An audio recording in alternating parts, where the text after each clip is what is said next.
चलो बेटा, last class में हम लोगों ने हाइड्रोलाइसिस स्टार्ट कर दिया था ना। चले, हाइड्रोलाइसिस में हम लोगों ने ग्रुप नंबर 2 और ग्रुप नंबर 13 के ऊपर डिस्कशन कर लिया था। अब ग्रुप 13 के बाद जो अगला ग्रुप हमें डिस्कस करना है वो है ग्रुप नंबर 14। लास्ट क्लास में आपको बोला था कि हाइड्रोलाइसिस हमें जिन एलिमेंट्स का कराना है, जिन कंपाउंड्स का कराना है, तो वहां पर किसी एलिमेंट का क्या आएगा बेटा, हैलाइड आएगा, किसी एलिमेंट का कार्बाइड आएगा और किसी एलिमेंट का ऑक्साइड आएगा। अभी हम लोग जो डिस्कशन कर रहे हैं वो एलिमेंट के हैलाइड्स के बारे में है।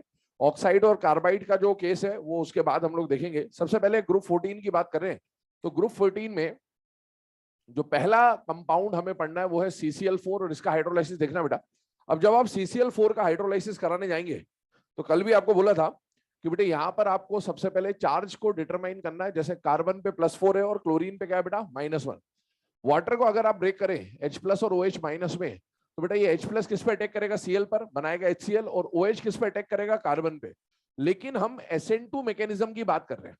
और कल आपको बोला था कि अगर SN2 मैकेनिज्म से आपको हाइड्रोलाइसिस कराना है तो SN2 मैकेनिज्म के लिए जिस पर OH अटैक करेगा उसके पास क्या होना चाहिए बेटा, खाली डब्बा। और यहाँ CCl4 में कार्बन के पास खाली डब्बा नहीं है और इसीलिए यहाँ पर इसका हाइड्रोलाइसिस नहीं हो पाएगा SN2 मैकेनिज्म से, तो there will be no hydrolysis. इसी तरह से CCl4 के बारे में एक और पॉइंट बनता है। इसके लिए रीजन की अगर हम लोग बात करें तो वो तो वही हो जाएगा, absence of vacant orbital. Due to absence of vacant orbital CCl4 की एक और रिएक्शन है ना, आपको यहां देखने को मिल सकती है एग्जाम में, इसलिए उसको डिस्कस कर दे रहा हूं, वरना नीट के हिसाब से तो आपको है ना नो हाइड्रोलाइसिस मान के चलना है। SN1 से अगर आप हाइड्रोलाइसिस करें तो SN1 में क्या होता है कि अटैक और लिविंग ग्रुप दोनों साथ में होते हैं, मतलब एडिशन और एलिमिनेशन साथ साथ हो रहा होता है। तो इसमें क्या होगा कि जो H2 अटैक करेगा तो जो हाइड्रोजन है वो क्लोरीन के साथ कंबाइन होगा, एक और हाइड्रोजन एक और क्लोरीन के साथ कंबाइन होगा, मतलब यहां से 2 HCl बाहर हो जाएंगे और 2 HCl बाहर होने से 2 वैलेंसी कार्बन की खाली होगी और उस 2 वैलेंसी को एक ऑक्सीजन जाके सेटिस्फाई करेगा, तो आपको प्रोडक्ट मिलेगा COCl2। और COCl2 में कार्बन की अगेन आप स्टेट देखें तो +4 ही है, क्योंकि हाइड्रोलाइसिस में जनरली स्टेट सेम रहेगा। ये जो कंपाउंड है इसको आप जानते क्या बोला जाता है बेटा, फॉस्जीन, और ये पॉइजनस गैस होती है। तो ये जो SN1 वाली रिएक्शन है ये नॉर्मल कंडीशन में नहीं होती है, इसके लिए बोला जाता है कि it takes place under drastic condition, है ना। ड्रास्टिक कंडीशन कहने का मतलब क्या है कि टेम्परेचर, प्रेशर, कैटलिस्ट, इनमें बहुत ज्यादा आपको चेंजेस करने पड़ते हैं तब जाके ये रिएक्शन होती है। तो अल्टीमेटली हमें जो भी रिएक्शंस की बात करनी होती है वो रूम टेम्परेचर या नॉर्मल कंडीशंस में बात करनी होती है। और उसमें अगर हम लोग फर्स्ट वाली रिएक्शन देखें तो आपको CCl4 के बारे में जब भी एग्जाम में क्वेश्चन आए तो आपको यही मान के चलना है कि CCl4 will not show hydrolysis. ठीक है, चलिए आगे बात करते हैं। CCl4 के बाद ग्रुप 14 में जो अगला कंपाउंड है जिसका हाइड्रोलाइसिस आपको पढ़ना है वो है SiCl4। SiCl4 में सिलिकॉन अगेन कौन सी स्टेट में बेटा, +4। वाटर अटैक करने आ रहा है H+ और OH- के फॉर्म में।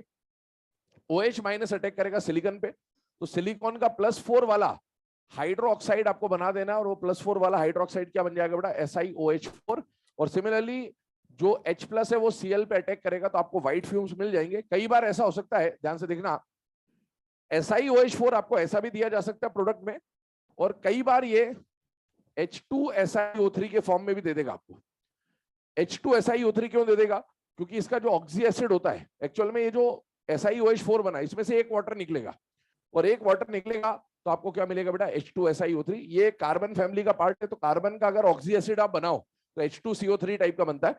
वैसे इसका जो ऑक्सी एसिड है वो कैसा बनता है बेटा, H2SiO3। तो दोनों में से कोई भी प्रोडक्ट दे दे, आप समझ जाइएगा इसी की बात हो रही है यहाँ पर। ठीक है, इसी में एक और कंडीशन आ सकती है कि अगर एक और वाटर यहां से रिलीज कर दें तो फाइनल प्रोडक्ट जो बनेगा वो क्या बनेगा बेटा, SiO2। तो तीनों में से कोई भी एक ऑप्शन आपको एग्जाम में मिल सकता है। आपको सीधी सी बात देखनी, जिस स्टेट का एलिमेंट है उसी स्टेट का आपको क्या बना देना है बेटा, प्रोडक्ट बना देना है। ये भी दिया जा सकता है या ये भी दिया जा सकता है, ये भी दिया जा सकता है। तीनों साथ में कभी भी नहीं आएंगे, तीनों में से कोई एक ही आएगा। फर्स्ट और सेकंड के आने की पॉसिबिलिटी ज्यादा रहेगी, है ना, ये बात ध्यान रखें।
चलिए अब ये ग्रुप 14 के बाद बेटा नेक्स्ट आते हैं हम लोग ग्रुप 15 के हाइड्रोलाइसिस पे। ध्यान से देखिएगा, कल आपको बोला भी था मैंने कि ग्रुप 15 का जब हम हाइड्रोलाइसिस करेंगे, वैसे हम लोग हर ग्रुप में जनरली जो ऊपर वाले मेंबर्स हैं उन्हीं का हाइड्रोलाइसिस पढ़ रहे होंगे, जैसे कार्बन या सिलिकॉन या बोरोन या एल्यूमिनियम।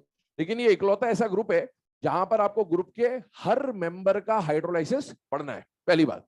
अब इनमें जब हम हाइड्रोलाइसिस कराते हैं तो आप देखिए फर्स्ट वाला जो हाइड्रोलाइसिस आपको दिखेगा NCl3 है ना, ये पूरे हाइड्रोलाइसिस टॉपिक का सबसे डिफरेंट रिएक्शन होगा, ये पूरे हाइड्रोलाइसिस का सबसे अलग रिएक्शन है। यहां पर ग्रुप 15 में आपको 3 पैटर्न की रिएक्शन दिखेगी। फर्स्ट का रिएक्शन बिल्कुल अलग, सेकंड और थर्ड एक जैसी रिएक्शन दिखाएंगे और वो वही रिएक्शन दिखाएंगे जो अभी तक हम पढ़ते हुए आ रहे हैं, और फोर्थ और फिफ्थ क्योंकि ये आयनिक कैरेक्टर लेके बैठे हुए हैं तो इनका पार्शियल हाइड्रोलाइसिस होगा। मैंने कल भी बोला था आपको, तो इस तरह से पार्शियल हाइड्रोलाइसिस दिखाएंगे तो इनकी रिएक्शन बाकियों से कुछ अलग होगी, ठीक है। अब आप देखिए फर्स्ट वाली रिएक्शन को पहले अज्यूम करिएगा। क्यों फर्स्ट वाली रिएक्शन बाकी पूरे हाइड्रोलाइसिस में सबसे डिफरेंट है, तो उसका कारण समझिएगा। अभी तक बाकी जितनी भी आपने रिएक्शन देखी बेटा, उसमें हर केस में सेंट्रल एटम पे कौन सा चार्ज आ रहा था? पॉजिटिव चार्ज आ रहा था। यहां पर नाइट्रोजन और क्लोरीन, भाई चार्ज किस पे प्लस आएगा किस पे माइनस आएगा ये डिसाइड किसके बेस पे हो रहा था? EN। पर यहां पर जो नाइट्रोजन और क्लोरीन है इनका EN अप्रोक्सीमेटली क्या होता है बेटा? सेम। और अप्रोक्सीमेटली सेम EN है, इसलिए यहां पर प्लस और माइनस आने के दो तरीके हो सकते हैं। पहला तरीका समझिएगा, अप्रोक्सीमेटली सेम है तो या तो इस पे प्लस आ जाए इस पे माइनस आ जाए, और अप्रोक्सीमेटली सेम है तो या तो इस पे माइनस आ जाए इस पे प्लस आ जाए, क्योंकि जो पार्शियल डाइपोल बनने वाला है, टेम्पररी जो डाइपोल बनने वाला है, वो दोनों में से किसी एक टाइप का आएगा, क्योंकि दोनों का EN अप्रोक्सीमेटली सेम है। तो हो सकता है वो इलेक्ट्रॉन खींच ले या हो सकता है वो इलेक्ट्रॉन खींच ले, और कुछ इस तरह की बात आ जाती है। अब आप सोचिए, अगर मैंने फर्स्ट वाला डाइपोल बनाया तो H+ और OH- का अटैक देखिएगा, और सेकंड वाला टाइप का डाइपोल बनाया तो H+ और OH- का अटैक देखिएगा। यहां पर जो H+ है वो किस पे अटैक करेगा बेटा? Cl पे, तो क्या बन जाएगा? HCl। और OH किस पे अटैक करने जाएगा बेटा? नाइट्रोजन पे। नाइट्रोजन से कितने क्लोरीन जुड़े हुए हैं? 3। और साथ ही साथ एक क्या है? Lone pair. हाइड्रोलाइसिस ही नहीं हो पाएगा क्योंकि नाइट्रोजन के पास वेकेंट ऑर्बिटल नहीं है। तो अगर मैं फर्स्ट वाला डाइपोल लेके चलूं तो फिर हाइड्रोलाइसिस नहीं हो पाएगा, क्योंकि हाइड्रोलाइसिस के लिए नाइट्रोजन के पास क्या होना चाहिए बेटा? खाली डब्बा। और फर्स्ट वाले केस में नाइट्रोजन के पास खाली डब्बा नहीं है। पर NCl3 का हाइड्रोलाइसिस मिला है तो अपने को उससे ये समझ में आता है कि ये फर्स्ट वाला केस नहीं हो रहा होगा। कौन सा केस हो रहा होगा बेटा? सेकंड। अब सेकंड वाला केस हुआ तो क्या होगा? देखिए, नाइट्रोजन के साथ 3 क्लोरीन जुड़े हुए हैं, इस पे भी डेल्टा प्लस आया, इस पे भी डेल्टा प्लस आया, इस पे भी डेल्टा प्लस आया, तो तीनों पे -1 -1 -1, और इस नाइट्रोजन पे क्या आ जाएगा बेटा? +3 है ना, -3। ये वाला केस आया। अब वो बताइए H+ और OH- की अगर बात की जाए, है ना, मैं स्ट्रेट ही लिख देता हूं, इस पे +1 है, इस पे भी +1 है, और इस पे भी क्या आ गई बेटा? +1 आ गई। अब आप बताइए H+ किस पे अटैक करेगा बेटा? नाइट्रोजन पे। और नाइट्रोजन पे कितने H+ अटैक कराने पड़ेंगे बेटा? 3। तो बताइए प्रोडक्ट क्या बन जाएगा? NH3। और जो OH है वो किस पे अटैक करेगा? नेगेटिव वाला अटैक करेगा पॉजिटिव वाले पे। तो इस बार OH अटैक करेगा सेंट्रल एटम पे या साइड एटम पे? Side atom. बाकी हर जगह आप देखना पॉजिटिव चार्ज हमेशा सेंट्रल एटम पे आ रहा होगा। केवल ये इकलौती ऐसी रिएक्शन है जहां पर जो पॉजिटिव चार्ज है वो किस पे आएगा बेटा? साइड एटम पे। और जब साइड एटम पे पॉजिटिव आएगा तो OH उसी पे अटैक करेगा। और क्या क्लोरीन के पास खाली डब्बा है या नहीं है बेटा? है। तो इस बार हाइड्रोलाइसिस हो जाएगा। अब जब हाइड्रोलाइसिस हो जाएगा तो आप बताइए क्लोरीन का क्या बनेगा बेटा? Oxy acid. और कौन सी स्टेट वाला ऑक्सी एसिड बनेगा? +1। और +1 में हेलोजन का जो ऑक्सी एसिड बनता है वो कौन बनता है? हाइपोहेलस। तो यहां पर जो प्रोडक्ट आपको मिलेंगे उनमें से पहला प्रोडक्ट है NH3 और दूसरा प्रोडक्ट कौन हो जाएगा बेटा? HOCl। और यहां पर आप देख सकते हैं कि इसका स्टेट +1 है, इसका स्टेट -3 है। ये प्रोडक्ट आपको मिले। अब देखो क्वेश्चन क्या बनेगा, ध्यान सुनना। अभी तक हमने जितनी भी रिएक्शंस पढ़ी कल या आगे भी जो हम रिएक्शंस पढ़ेंगे उन सब में बाय प्रोडक्ट में HCl रिलीज हो रहा था। व्हाइट फ्यूम्स मैंने आपको बोलते हैं। इस पहली वाली रिएक्शन में व्हाइट फ्यूम्स नहीं मिल रहे हैं आपको, यहां HCl नहीं मिल रहा है आपको। तो आपसे क्वेश्चन पूछा जा सकता है 4 ऑप्शन देकर कि in which of the following reaction during hydrolysis white fumes are not obtained. तो बेटा क्या वो आंसर फर्स्ट वाली रिएक्शन हो सकती है या नहीं हो सकती? हो सकती है। इसी तरीके से आपसे पूछेगा बताइए ये NH3 एसिड है या बेस है? बेस। और ये क्या है? एसिड।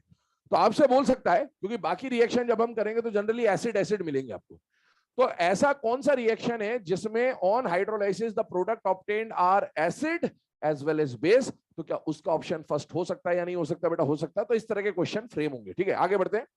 सेकंड वाले क्वेश्चन पे आइए। सेकंड और थर्ड बिल्कुल नॉर्मल कंडीशन है। बताइए H प्लस किस पे अटैक करेगा बेटा? Cl पे। तो क्या बना लेगा? HCl के व्हाइट फ्यूम्स।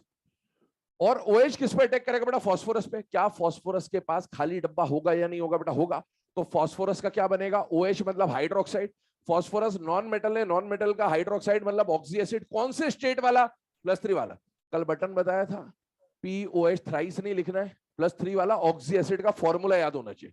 क्या इसके +3 वाले ऑक्सी एसिड का फॉर्मूला H3PO3 होता है या नहीं होता बेटा? होता है। यहाँ वो बात एप्लीकेबल हो जा रही है, बट ठीक है, आपको बाकी जगह अप्लाई होता हुआ नहीं मिलेगा। और इसकी बेसिसिटी हमने याद करी थी, तो बेसिसिटी कितनी होती है? 2। 4 एक्सेप्शन बताए थे, उनमें से ये था।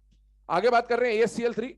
इसको इसके साथ मैच इसलिए कर दिया क्योंकि ये जनरली आप पढ़ेंगे नहीं, है ना। फास्फोरस के तो कंपाउंड पढ़ने होते हैं, ये आपको देखने को मिलेगा नहीं। और देखने को नहीं मिलेगा तो इसका प्रोडक्ट कैसे बनाना है, ऑक्सी एसिड कैसे बनाना है, तो आपको एक आइडिया हो जाएगा कि जैसा आप H3PO3 बना रहे हैं, सेम उसी पैटर्न में आपको क्या बनाना है बेटा? यहां पर भी प्रोडक्ट बनाना है।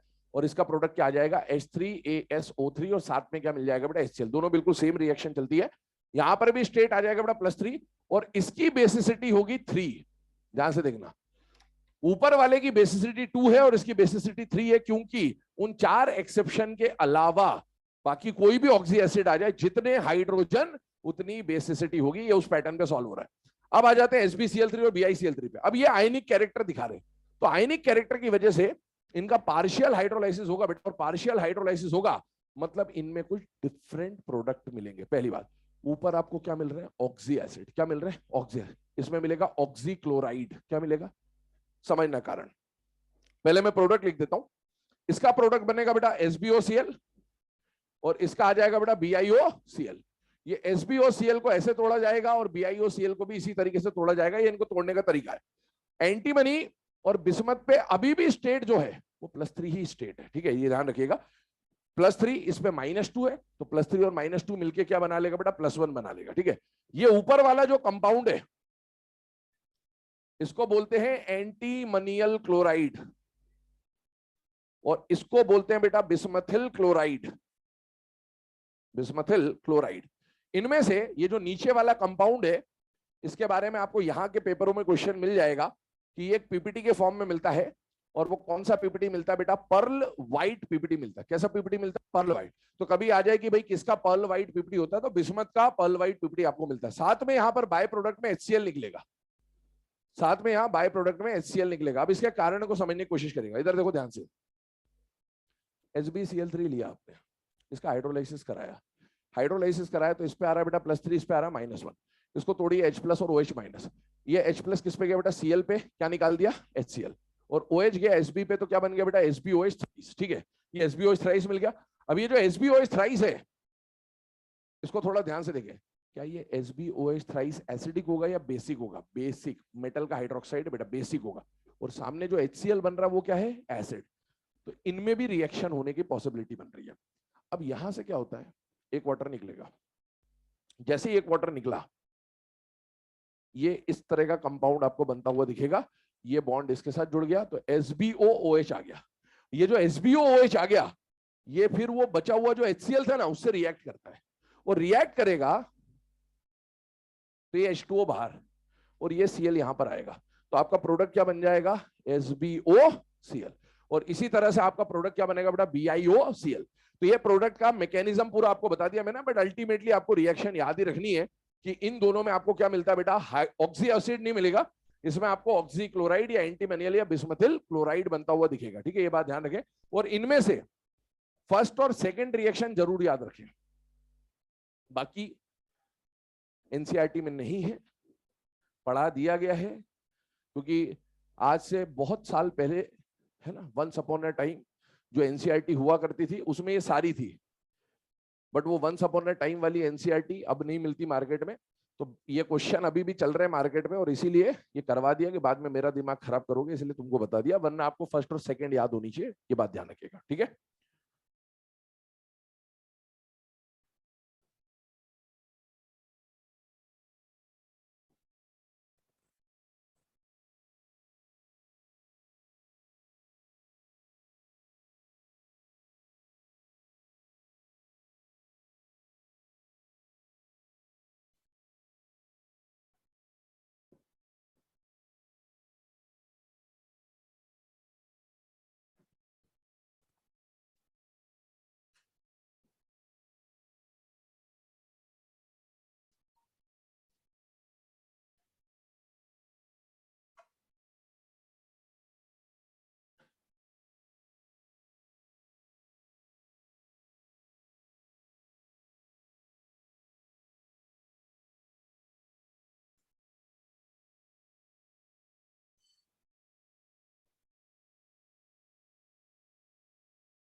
चलो बेटा, अभी ये ग्रुप 15 की रिएक्शंस के बाद हम लोग ग्रुप 16 और 17 के रिएक्शंस की तरफ मूव कर रहे हैं। ध्यान सुनिएगा, ध्यान समझिएगा।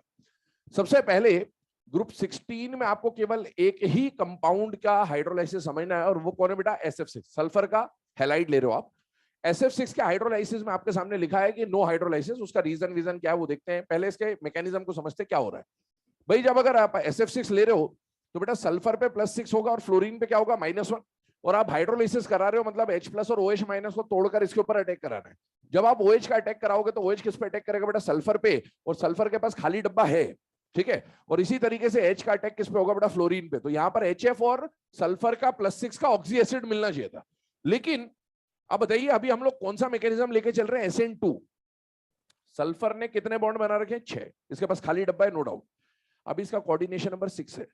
जब आप SN2 कराएंगे तो बीच में आपको ट्रांजिशन स्टेट बनाना है। वो ट्रांजिशन स्टेट में एक एक्स्ट्रा बॉन्ड बनाना पड़ेगा, वो OH। जब ये OH जुड़ेगा तो कोऑर्डिनेशन नंबर क्या हो जाएगा? 7। और थर्ड पीरियड का मैक्सिमम कोऑर्डिनेशन नंबर 6 हो सकता है। 7वां बॉन्ड ये बना नहीं पाएगा, और इसीलिए यहां पर आपको SF6 का हाइड्रोलाइसिस होता हुआ नहीं मिलेगा। NCERT इसको ऐसा बोलता है कि SF6 में जो सल्फर है वो 6 फ्लोरीन से सिमेट्रिकली, स्टेरिकली सराउंडेड है, और वाटर उसके ऊपर अटैक नहीं कर पाता, और वाटर अटैक नहीं करेगा तो हाइड्रोलाइसिस नहीं होगा। रीजन बोल दे रहा हूं, लिख लीजिएगा, NCERT की लाइन है। इन SF6 sulfur atom is symmetrically sterically surrounded by 6 fluorine atoms. Symmetrically sterically surrounded by 6 fluorine atoms in such a way that attack of water या attack of H2O is not possible. Attack of H2O is not possible.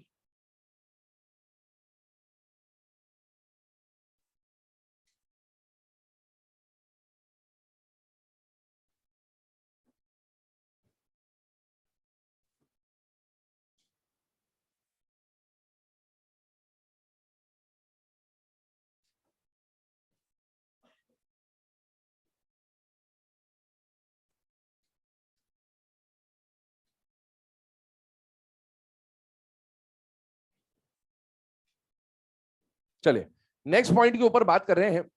Group 16 के बाद अगला जो hydrolysis आपको पढ़ना है वो group 17 के हैलाइड्स का पढ़ना है। अब एक बात समझना, जब आप हैलाइड्स की बात कर रहे हो तो क्या ग्रुप 17 खुद भी हैलोजन होते हैं या नहीं होते? बेटा होते हैं। और हैलोजन के हैलाइड्स पढ़ने हैं, मतलब हैलोजन से कंपाउंड पढ़ना है, तो दो हैलोजन के कंपाउंड को क्या बोला जाता है बेटा? Inter halogen compound. तो यहां पर इनके हाइड्रोलाइसिस को तो बाद में देखेंगे, पहले हमें हमारे सिलेबस में ग्रुप 17 के अंदर इंटर हैलोजन कंपाउंड के बारे में ही पढ़ना होता है, तो वो भी हम यहीं पे डिस्कस कर ले रहे हो। फिर उन्हीं का हम लोग क्या कराएंगे बेटा? हाइड्रोलाइसिस कराएंगे। इंटर हैलोजन कंपाउंड डेफिनेशन बोल रहा हूं, लिखिएगा। when two different halogen atoms combine with each other, when two different halogen atoms combine with each other to form a compound,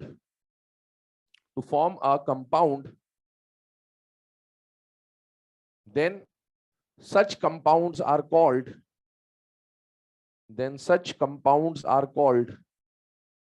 interhalogen compounds. Then such compounds are called interhalogen compounds.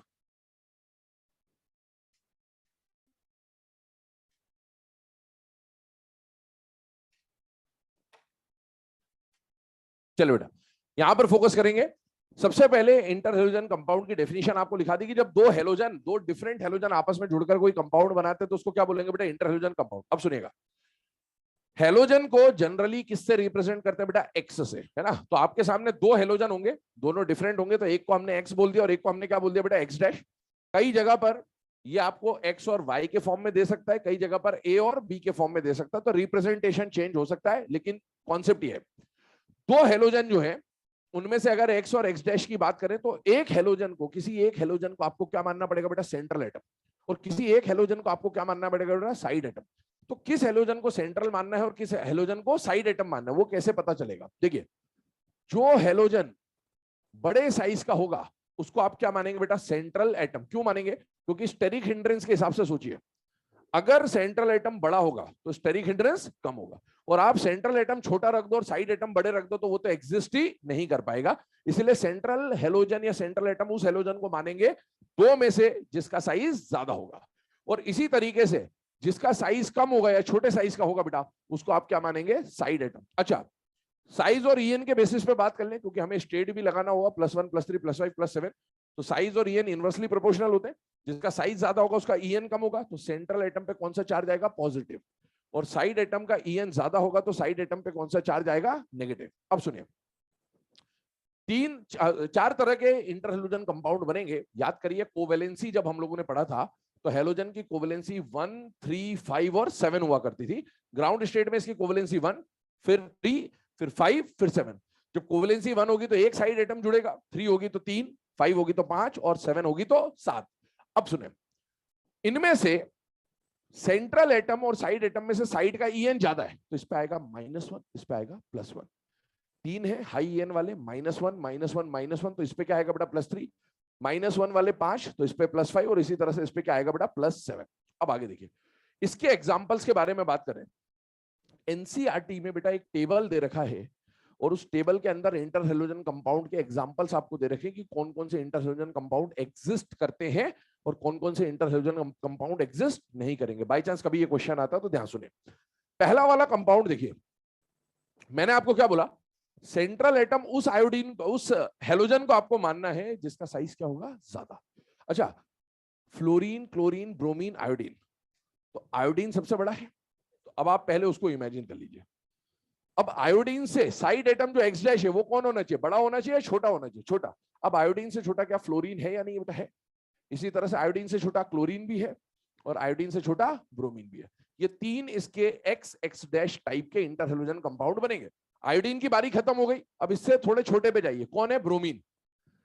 अब bromine के साथ compound वो बनाएंगे जो bromine से छोटे होंगे, तो कौन कौन बनाएगा बेटा, फ्लोरीन और क्लोरीन। और अब क्लोरीन के साथ कंपाउंड वो बनाएगा जो उससे भी छोटा होगा, और वो कौन होगा बेटा, फ्लोरीन। तो ये 6 इंटरहेलोजन कंपाउंड हैं, 6 के 6 एग्जिस्ट करते हैं एक्स एक्स डैश टाइप के, क्योंकि इनमें स्टेरिक हिंड्रेंस होगा नहीं, ना के बराबर होगा, क्योंकि साइड एटम एक ही है।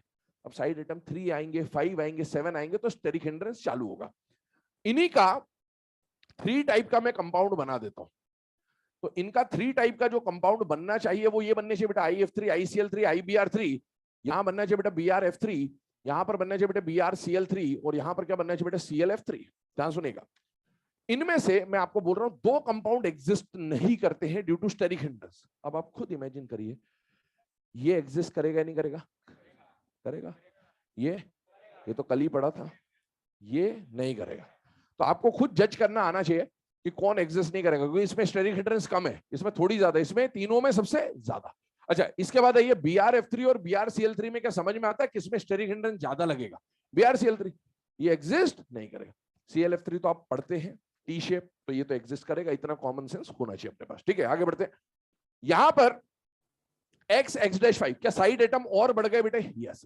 फिर स्टेरिक हिंड्रेंस बढ़ेगा, और जब स्टेरिक हिंड्रेंस बढ़ जाता है तो जनरली वो वाले कंपाउंड एग्जिस्ट करते हैं जहां साइड एटम बहुत छोटा होता था, और वो कौन होगा बेटा, फ्लोरीन। ये वाले कंपाउंड केवल फ्लोरीन के साथ बनेंगे, किसके साथ बनेंगे, फ्लोरीन। तो एक बार आयोडीन आएगा फ्लोरीन के साथ, एक बार ब्रोमीन आएगा फ्लोरीन के साथ, और एक बार क्लोरीन आएगा फ्लोरीन के साथ। ये सिर्फ वही बनाएगा जहां पर साइड एटम कौन होगा बेटा, फ्लोरीन। और लास्ट वाले का एक ही एग्जांपल होता है, आप जानते भी हैं, ये वाला तब बनेगा जब सेंट्रल एटम सबसे बड़ा और साइड एटम सबसे छोटा हो। तो ये ओवरऑल इंटरहेलोजन कंपाउंड है जो एग्जिस्ट करते हैं, और बाकी इनके अलावा जो बच रहे होंगे वो एग्जिस्ट नहीं कर रहे होंगे। नोट करिए इसको फटाफट।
चलो बेटा, है ना। अब ये कंपाउंड्स के बाद आते हैं इसके हाइड्रोलाइसिस पे, ध्यान से देखिएगा। अब इनके जब हम हाइड्रोलाइसिस कराने जा रहे हैं, ध्यान सुनना मेरी बात। अगर आपने बेटा एक्स एक्स डैश लिया, एक्स एक्स डैश 3 लिया, एक्स एक्स डैश 5 लिया और एक्स एक्स डैश 7 लिया, अब इसमें बताइए सेंट्रल एटम पे कौन सा चार्ज आ रहा है बेटा? +1, +3, +5 और +7। अच्छा, साइड वाला जो हेलोजन है उसका En ज्यादा है, तो हेलोजन, एक हेलोजन पे कौन सा स्टेट आएगा बेटा? -1। तो मैं साइड वाले पे क्या लगा दे रहा हूं बेटा? -1, -1, -1 और -1। अब आप वाटर का अटैक कराने जब आओगे तो बताइए H+ किस पे अटैक करेगा बेटा? माइनस वाले पे, तो आपको क्या मिलेगा? HX dash. और OH किस पे अटैक करेगा बेटा? सेंट्रल वाले पे।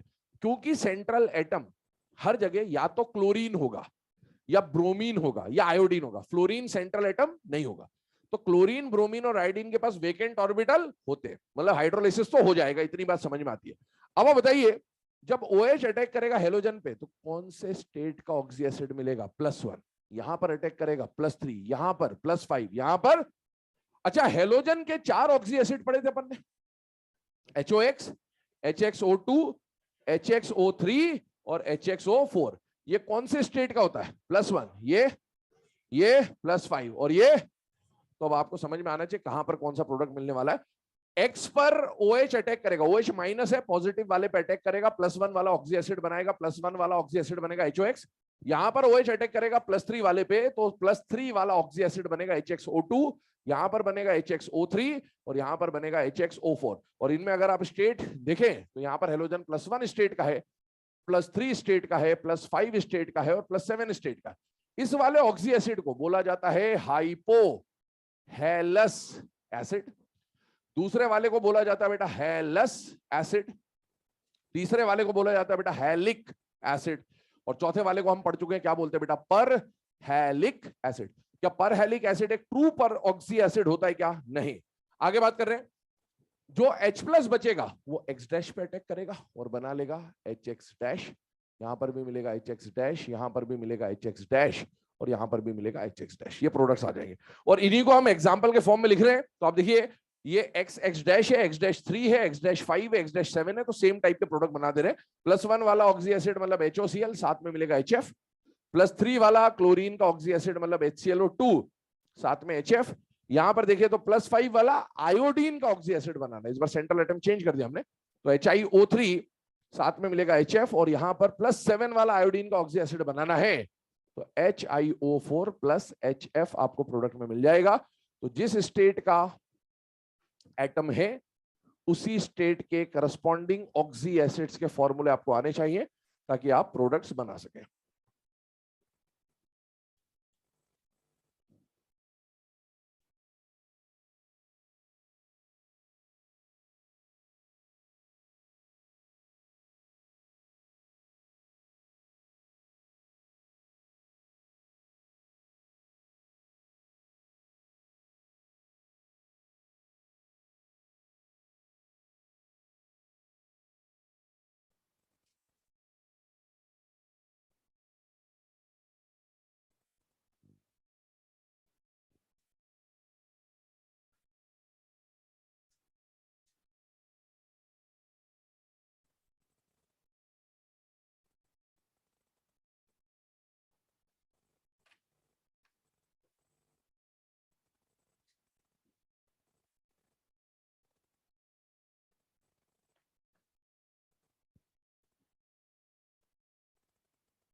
चलो बेटा यहां पर ध्यान देंगे अब।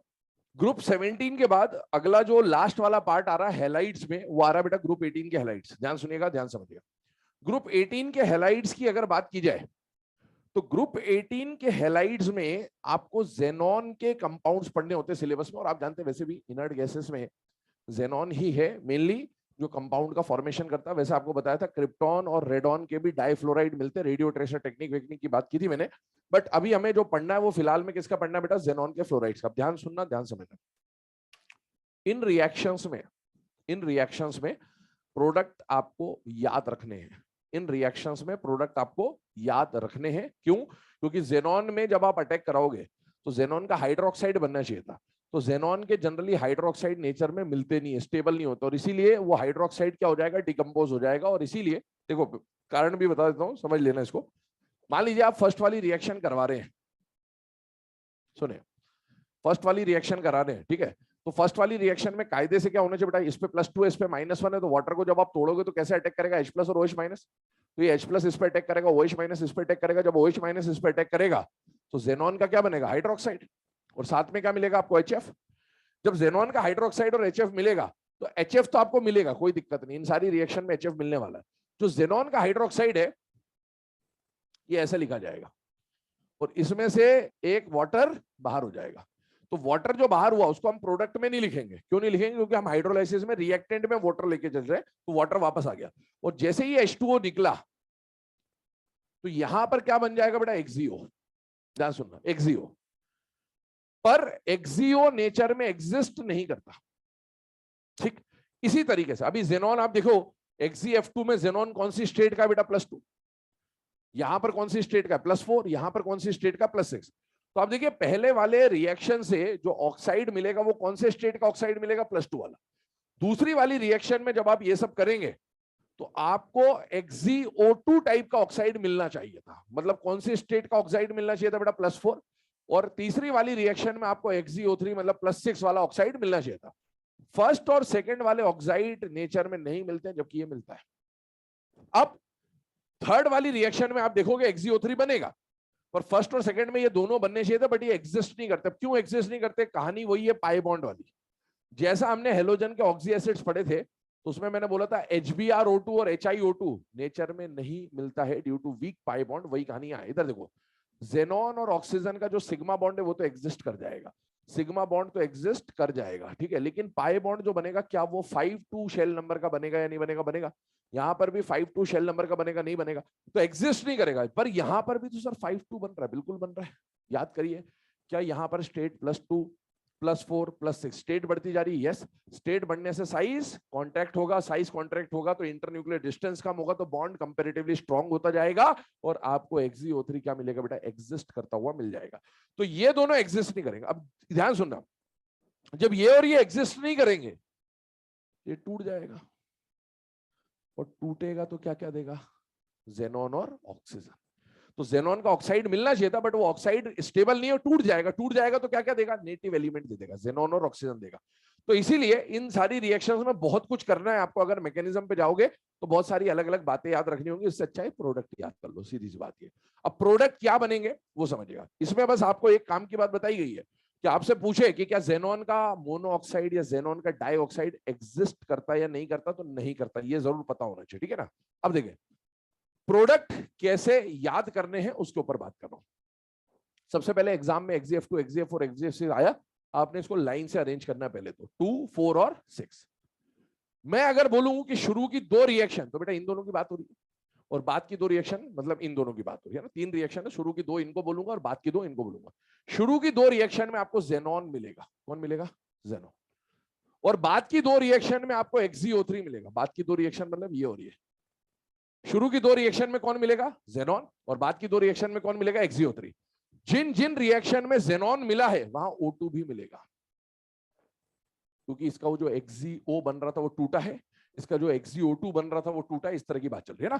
तो जिन जिन रिएक्शन में जेनॉन मिला है उनमें O2 भी मिलेगा, और हर रिएक्शन में HF मिलेगा। ये इसके प्रोडक्ट से बेटा फिर से सुन लेना ध्यान से। तीनों को पहले आपने लाइन से अरेंज कर दिया, फिर मैंने क्या बोला, शुरू की 2 रिएक्शन में कौन मिलेगा? जेनॉन। बाद की 2 रिएक्शन में क्या मिलेगा? XeO3। जिन जिन में जेनॉन मिला है उनमें O2 भी मिलेगा, और सब में क्या मिलेगा, HF मिलेगा। ये इसके प्रोडक्ट्स हैं, ऐसे याद कर लो, या फिर फर्स्ट और सेकंड दोनों को रट ले और उन दोनों के प्रोडक्ट बीच में लिख दे तो ये भी हो जाएगा, और या फिर तीनों को ही रट ले, जो समझ में आए कर लेना। ठीक है, अब देखो इधर यहां पर आ रहा है जेनॉन के केस को देखें आप जरा ध्यान से। तो जेनॉन +2 से कहां जा रहा है बेटा, 0। इसका मतलब है जेनॉन का क्या हो रहा है बेटा, रिडक्शन। और आप देखो साथ ही साथ ऑक्सीजन यहाँ -2 से 0 पे जा रहा है, तो ऑक्सीजन का हो रहा है ऑक्सीडेशन। मतलब क्या ये रेडॉक्स रिएक्शन है या नहीं बेटा, है। ठीक है, तो इसीलिए इसके प्रोडक्ट याद रखने पड़ेंगे। बाकी सब जगह क्या होता है, स्टेट सेम रह रही थी, यहाँ पर स्टेट चेंज हो रही है, तो बहुत सारी चीजें पैरेलली चल रही है। इधर देखो, यहां पर जेनॉन कौन सी स्टेट का बेटा, +4। यहां पर आ गया 0 पे और यहां पर आ गया +6 में। एक्चुअल में ये 2 और 6 में जा रहा है। ये 4 वाला 2 और 6 का इंटरमीडिएट है या नहीं बेटा, है। और कोई भी एलिमेंट अगर इंटरमीडिएट स्टेट में होता है तो डिसप्रपोर्शनेट हो जाता है। तो ये रिएक्शन भी एक तरह की रेडॉक्स रिएक्शन, और रेडॉक्स में कौन सा टाइप है बेटा, डिसप्रपोर्शनेशन का टाइप है। ठीक है, और लास्ट वाले में तो स्टेट क्या रह रही है बेटा, सेम। तो ये आ गया। अब अगला एक क्वेश्चन क्या पूछेगा आपसे, अभी तक हमने किसी भी रिएक्शन की बैलेंसिंग नहीं करी बेटा, तो अगला क्वेश्चन एग्जाम में बैलेंसिंग के ऊपर आ सकता है। जैसे आप थर्ड वाली इक्वेशन देखें, वहां पर जो XeO3 वाली रिएक्शन है उसको देखें जरा ध्यान से। तो आपसे एग्जाम में क्या पूछेगा, हाउ मेनी मोल्स, लैंग्वेज समझिएगा, how many moles of water is required for complete hydrolysis of 1 mole XeF6। अगर आपको 1 मोल XeF6 का हाइड्रोलाइसिस बोला और कितने वाटर चाहिए, तो समझ में आना चाहिए, मतलब ये बैलेंसिंग की ही बात कर रहा है। और आप जब इसको बैलेंस करेंगे तो क्या यहां पर वाटर मॉलिक्यूल की क्वांटिटी 3 होगी या नहीं होगी बेटा, होगी। और 3 होने पर यहां पर HF कितना मिलेगा बेटा, 6HF। ये जो 6HF मिल रहा है, इस पूरी रिएक्शन को हम लोग क्या बोल रहे हैं, इसका कंप्लीट हाइड्रोलाइसिस। ये कंप्लीट हाइड्रोलाइसिस है। पर एनसीईआरटी में इसके कंप्लीट हाइड्रोलाइसिस के साथ साथ इन हाइड्रोलाइसिस को स्टेप बाय स्टेप ब्रेक करके दे रखा है। तो एक स्टेप को हम लोग कंप्लीट नहीं मानेंगे, क्या मानेंगे, पार्शियल। तो अब आप देखो यहां पर टोटल कितने वाटर थे बेटा, 3। तीनों को अगर हम 1 बाय 1 पास करें, 3 मोल वाटर जो ऊपर आपको दे रखे, तीनों को 1 बाय 1 मोल पास करें, तो ये इसका पार्शियल हाइड्रोलाइसिस दिखाएगा। अब पार्शियल हाइड्रोलाइसिस में क्या हो रहा है, ध्यान सुनना, आपको फ्लोराइड को किस में कन्वर्ट करना है, ऑक्साइड में। यही तो हो रहा है। अब आप बताओ, जब यहां से 2 हाइड्रोजन 2 फ्लोरीन से जुड़ेंगे, तो 2 फ्लोरीन बाहर निकले और 2 फ्लोरीन के बदले 1 ऑक्सीजन जाएगा, क्योंकि फ्लोरीन सिंगल बॉन्ड बनाता है और ऑक्सीजन डबल बॉन्ड बना। तो बेटा ये फ्लोरीन निकला और ये हाइड्रोजन के साथ जुड़ गया, तो कितने HF निकल गए, 2। और 1 ऑक्सीजन उसके बदले बैठ गया, तो आपको क्या मिल गया, XeO4। सर ऐसा क्यों हो रहा है कि फ्लोरीन निकल रहा है और ऑक्सीजन जा रहा है। डी ब्लॉक याद करिए, डी ब्लॉक याद करिए। हायर ऑक्सीडेशन स्टेट कोई भी एलिमेंट या तो फ्लोराइड के फॉर्म में दिखाता है या ऑक्साइड के फॉर्म में, और उनमें से भी मल्टीपल बॉन्ड फॉर्मेशन की वजह से ऑक्साइड ज्यादा स्टेबल होता है। अगर बन सकता हो तो, जैसे इसका XeO नहीं बन सकता, XeO2 नहीं बन सकता, लेकिन अगर XeO3 बन सकता है तो फ्लोराइड और ऑक्साइड में से ज्यादा स्टेबल कौन होगा बेटा, ऑक्साइड। और आप देखो ये वाली रिएक्शन का रिएक्टेंट देखो और इधर देखो, नंबर ऑफ मोल्स की क्वांटिटी देखिए, डेल्टा जी स्पॉन्टेनिटी पे जाइए, यहाँ पर क्वांटिटी बढ़ रही है, रैंडमनेस बढ़ रहा है। तो रिएक्शन हमेशा रैंडम होना चाहती है और इसीलिए इधर से इधर जा रहा है। ये सारी चीजें हैं जो यहाँ पर अफेक्ट कर रही है। ठीक है, अब आप देखो ये 2 हाइड्रोजन और 2 फ्लोरीन से रिएक्ट करेंगे, फिर क्या मिलेगा, 2HF। और 2 फ्लोरीन हटे तो 1 ऑक्सीजन अंदर बैठ जाएगा, तो आपको मिलेगा XeO2F2। और फिर से ये जो XeO2F2 आया, ये 2 हाइड्रोजन के साथ रिएक्शन करेगा और आपको फिर से 2HF मिलेगा, और यहां क्या बन जाएगा बेटा, XeO3। अब इसका एग्जाम में क्वेश्चन क्या आएगा, देखिए, when XeF6 reacts with 1 mole water, then the product formed is XeOF4. When XeF6 reacts with 2 mole water, then the product formed is XeO2F2. When XeF6 reacts with 3 mole water या फिर completely hydrolyzed, then the product formed is this. अब आप इसका net reaction लिखो, तो net reaction में क्या होगा बेटा, ये XeOF4 और ये XeOF4 कैंसिल हो जाएगा, ये XeOF2 ये XeO2F2 कैंसिल हो जाएगा। तो नेट रिएक्शन तो ऊपर वाली आएगी जो थर्ड आपने लिखी है, XeF6 plus 3H2O gives XeO3 plus 6HF। तो इसका ये स्टेप बाय स्टेप हाइड्रोलिसिस आपको दे रखा है एनसीईआरटी में, तो स्टेप बाय स्टेप भी पता होना चाहिए। और वो उसका जो ऊपर लिखा गया रिएक्शन है वो कंप्लीट हाइड्रोलिसिस है बेटा इसका।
कुछ भी लिख ले बेटा, डी ब्लॉक का कोई भी एलिमेंट लिख ले चलेगा। नायोबियम लिखा है NB।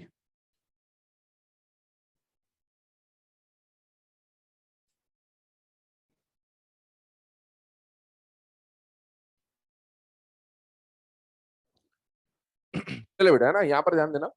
अभी तक हम लोगों ने जो हाइड्रोलाइसिस का पार्ट पढ़ा, वहां पर हम लोग ये देख रहे थे कि जिस स्टेट का सेंट्रल एटम है, जनरली उसी स्टेट का या तो आपको ऑक्सी एसिड मिल रहा था या हाइड्रोक्साइड मिल रहा था। ठीक है, टोटल इस पूरे टॉपिक में जहां तक अभी आपने पढ़ा, उसमें 6 रिएक्शन अलग आई है इनसे। जो मैंने बोला आपको, उससे 6 रिएक्शन अलग थी। पहला रिएक्शन था NCl3 वाला, और उसके बाद SbCl3 और BiCl3। पर मैंने आपको बोला SbCl3 BiCl3 आपको एनसीईआरटी में नहीं दे रखा, तो याद हो जाए तो कर लेना, वरना कोई ऐसी दिक्कत वाली बात नहीं है। जेनॉन के जो कंपाउंड्स है वो इंपॉर्टेंट है, वो एनसीईआरटी में गिवन है, और उनमें तीनों में आप देख रहे थे तो प्रोडक्ट कुछ अलग बन रहे थे, और इसीलिए उनको याद करने का तरीका आपको बता दिया कि शुरू के 2 में जेनॉन, बाद के 2 में XeO3। जहां जहां जेनॉन मिला वहां O2 मिलेगा, और सब में क्या मिलेगा बेटा, HF। तो वो आपको याद ही होना चाहिए। ठीक है, अब आइए यहां पर हैलाइड्स के बाद हमें हाइड्रोलिसिस पढ़ना है किसका, कार्बाइड्स का। अब उस कार्बाइड्स के हाइड्रोलिसिस पे बाद पे जाएंगे, पहले कार्बाइड्स होते क्या है और उसके टाइप्स क्या है, ये भी हमारे सिलेबस में, तो हम उसको भी डिस्कस कर लेते हैं। हमें यहां पर हम लोग कार्बाइड्स की बात करें बेटे, और ऐसे ही हाइड्रोजन चैप्टर जब आएगा तो हमें टाइप्स ऑफ हाइड्राइड्स पढ़ने होते हैं। हाइड्राइड भी इसी टाइप के होंगे, तो जब हाइड्राइड पढ़ाया जाएगा तो मैं बोल दूंगा जो कार्बाइड में बताया वही हाइड्राइड में भी होता है, तो वहां कुछ भी नहीं बताया जाएगा आपको। हाइड्राइड में यही तरीका है, यही कार्बाइड है और यही हाइड्राइड भी इमेजिन करके चलिए। हाँ, हाइड्राइड में कुछ हटके बातें जो होंगी वो आपको जरूर बताई जाएंगी, जैसे वहां पर हाइड्राइड गैप आ जाएगा या कुछ इस तरह की बातें होती है, वो अलग से बताई जाएंगी। बाकी जो यहाँ पर आपको एक आउटव्यू दिख रहा है, यही आउटव्यू आपको हाइड्राइड्स में भी देखने को मिलेगा। देखिए, कार्बाइड्स हो चाहे हाइड्राइड्स हो, 3 कैटेगरी में डिवाइडेड है, आयनिक, कोवेलेंट और इंटरस्टिशियल। कार्बाइड्स में कार्बन होगा, इतनी बात समझ में आती है बेटा। कार्बन मेटल है या नॉन मेटल है, नॉन मेटल, और हमें आयनिक बॉन्ड बनाना है, तो नॉन मेटल कार्बन के साथ कोई ना कोई मेटल होना चाहिए। और क्या एस ब्लॉक में जनरली मेटल्स होते हैं या नहीं होते बेटा, होते हैं। मेटल एस ब्लॉक में भी होते हैं, डी ब्लॉक में भी होते हैं, एफ ब्लॉक में भी होते हैं, बट इनकी कहानी कुछ अलग है।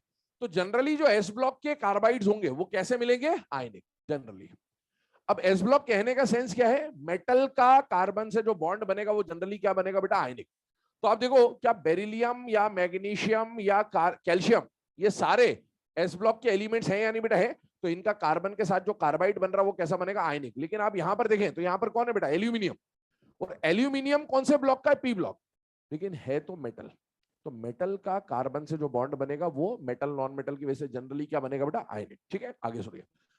इसके अलावा हमें कोवेलेंट कार्बाइड बनाना है, तो कोवेलेंट बॉन्ड तब बनेगा ना जब 2 नॉन मेटल बॉन्ड बनाएंगे। अब एक नॉन मेटल तो पक्का है कार्बन, क्योंकि कार्बाइड है तो कार्बन होगा।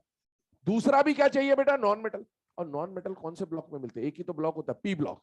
तो पी ब्लॉक के कुछ ना कुछ कार्बाइड्स जो बनेंगे वो किस तरह के होंगे बेटा, कोवेलेंट। सारे नहीं, पर कुछ कार्बाइड्स कैसे होंगे, कोवेलेंट होंगे।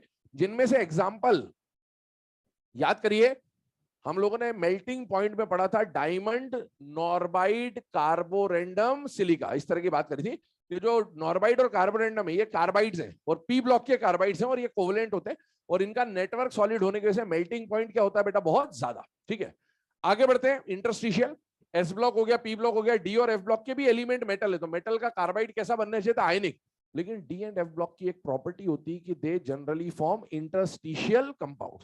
तो इनका कंपाउंड प्योर आयनिक नहीं होता है, इनका कंपाउंड आयनिक फॉर्म में भी क्या होता है बेटा, इंटरस्टिशियल। इंटरस्टिशियल कंपाउंड कौन से होते हैं, मान लो एक लैटिस बना है, देखिए यहां पर एक लैटिस बना हुआ है, और मान लो इस लैटिस में वेनेडियम बैठा बेटा हर जगह पर। सपोज ये वेनेडियम मेटल का लैटिस है, तो सॉलिड स्टेट में आप लैटिस डिफेक्ट के बारे में पढ़ते हैं, है ना, उस तरह की बात हो रही। इंप्योरिटी आएगी अब इसमें, कार्बन यहां पर एज ए इंप्योरिटी काम कर रहा है। ये प्योर मेटल का लैटिस है, और इसमें सपोज कार्बन इंप्योरिटी के फॉर्म में आके ट्रैप हो जाए, इस वॉइड में फंस जाए, इस इंटरस्टिशियल वॉइड में फंस जाए, तो इस तरह का कंपाउंड जहां पर इंटरस्टिशियल वॉइड में इंप्योरिटी आके फंस गई है, वैसी कंपाउंड्स को हम लोग क्या बोलेंगे बेटा, इंटरस्टिशियल कंपाउंड्स। और अगर कार्बन इंप्योरिटी है तो क्या बोलेंगे, इंटरस्टिशियल कार्बाइड। अगर सपोज हाइड्रोजन इंप्योरिटी होती तो interstitial hydride, suppose boron impurity हो तो इंटरस्टिशियल बोराइड्स, ऐसे नाम दिया जाता है। अब आप एक बात नोटिस करें, यहां पर इसका और इसका मैंने फॉर्मूला लिखा है कंपाउंड का, इसमें मैंने फॉर्मूला नहीं लिखा है। इसमें मैंने सिर्फ एलिमेंट लिखे हैं। क्यों? क्योंकि मैंने यहाँ साइड में लिखा है कि इसके जो कंपाउंड्स होते हैं, ये इंटरस्टिशियल जो कार्बाइड्स होते हैं, वो कैसे होते हैं बेटा? Non stoichiometric. अब नॉन स्टोइकियोमेट्रिक का मतलब क्या हो गया कि इनका फॉर्मूला फिक्स नहीं होता। जैसे अभी आप देखिए टोटल इस लैटिस में कितने वेनेडियम है बेटा? 9, और कार्बन कितना आया? 1। इसका फॉर्मूला 9 वेनेडियम पे 1 कार्बन है। बाय चांस आपने यहां पर और इंप्योरिटी इंट्रोड्यूस कर दी तो इसका फॉर्मूला V9C2 और आ गया तो V9C3 और आ गया तो V9C4। मतलब इसमें कंपाउंड का जो फॉर्मूला है वो चेंज हो सकता है। तो ऐसे कंपाउंड जिनका फिक्स फॉर्मूला नहीं होता उनको हम लोग क्या बोलते हैं बेटा? Non stoichiometric compound. तो कंडीशन आ गई। खैर, ये तो आपको टाइप समझने थे। आपको पढ़ना मेनली यहां पर जो है वो किसको पढ़ना है बेटा? आयनिक कार्बाइड को, क्योंकि हमें हाइड्रोलिसिस उन्हीं का करना है जो कैसे कार्बाइड होंगे बेटा? आयनिक कार्बाइड होंगे। अब सुनिएगा, आयनिक कार्बाइड में एक बात समझ में आ जाती है कि कार्बन एज अ एनायन काम कर रहा होगा, क्योंकि भाई आयनिक बॉन्ड है तो एक मेटल होगा एक नॉन मेटल होगा। मेटल पे आएगा पॉजिटिव चार्ज और नॉन मेटल जो कार्बन है उस पर कौन सा चार्ज आएगा बेटा? नेगेटिव। तो कार्बन के एनायंस अलग अलग टाइप के होते हैं बेटे, है ना? यहाँ पर 3 है आपके सामने, बट इनके अलावा भी और भी एनायंस बनते हैं कार्बन के। पहला वाला जो एनायन है, इस एनायन को क्या बोला जाता है बेटा? मीथेनाइट। अगर किसी कार्बाइड में, किसी आयनिक कार्बाइड में इस तरह का एनायन मिल जाए तो इसे क्या बोलेंगे बेटा? मीथेनाइट। इस तरह का एनायन मिल जाए तो एसिटिलाइड, और इस तरह का एनायन मिल जाए तो एलिलाइड या प्रोपिलाइड बोलते हैं। नाम ऐसा क्यों दिया गया उसका कारण आपके सामने है कि इस तरह के आयनिक कार्बाइड का जब आप हाइड्रोलिसिस कराएंगे तो आप समझना ये एनायन है, साथ में कोई मेटल होगा कैटायन। तो H+ और OH- में तोड़ो वाटर को, तो वाटर का जो OH है वो तो मेटल पे अटैक करेगा। सपोज मेटल पे प्लस है यहाँ पर, है ना? तो ये तो मेटल पे अटैक करेगा, और जो H+ है वो किस पे अटैक करेगा बेटा? कार्बन पे। कार्बन पे कितने H+ अटैक करेंगे? 4। और जब 4 अटैक करेंगे तो प्रोडक्ट क्या बनेगा बेटा? CH4। तो इस तरह के कार्बाइड, है ना, जो इस तरह के कार्बाइड होंगे उनका जब हाइड्रोलिसिस होगा तो मेटल का तो हाइड्रोक्साइड बनेगा, लेकिन कार्बन किस में चेंज हो जाएगा बेटा? मीथेन में चेंज हो जाएगा। और क्योंकि इस कार्बाइड के हाइड्रोलिसिस से मीथेन गैस मिल रहा है, इसीलिए इनका नाम क्या बोला जाता है बेटा? मीथेनाइट। इसी तरह से देखें, यहां पर सपोज कोई मेटल है और वाटर अटैक कर रहा है तो OH तो मेटल पे अटैक कर जाएगा, और इस माइनस पे कौन अटैक करेगा? H+। जब H+ इस पे अटैक करेगा तो आपको प्रोडक्ट क्या मिलेगा बेटा? C2H2। और C2H2 को हम लोग क्या बोलते हैं बेटा? एसिटिलीन गैस बोला जाता है। इसको वेल्डिंग में भी यूज होता है, आपने जूनियर क्लासेस में सुन रखा होगा। तो यहां पर इस कार्बाइड का हाइड्रोलिसिस करने पर आपको एसिटिलीन गैस मिलेगा, इसीलिए इस कार्बाइड को क्या बोला जा रहा है बेटा? एसिटिलाइड। और इसी तरह से एक ये कार्बाइड आपको देगा, इसमें -4 है तो 4 हाइड्रोजन जुड़ेंगे तो क्या बन जाएगा बेटा? C3H4। और C3H4 को आप प्रोपाइन या एलिलीन बोलते हैं।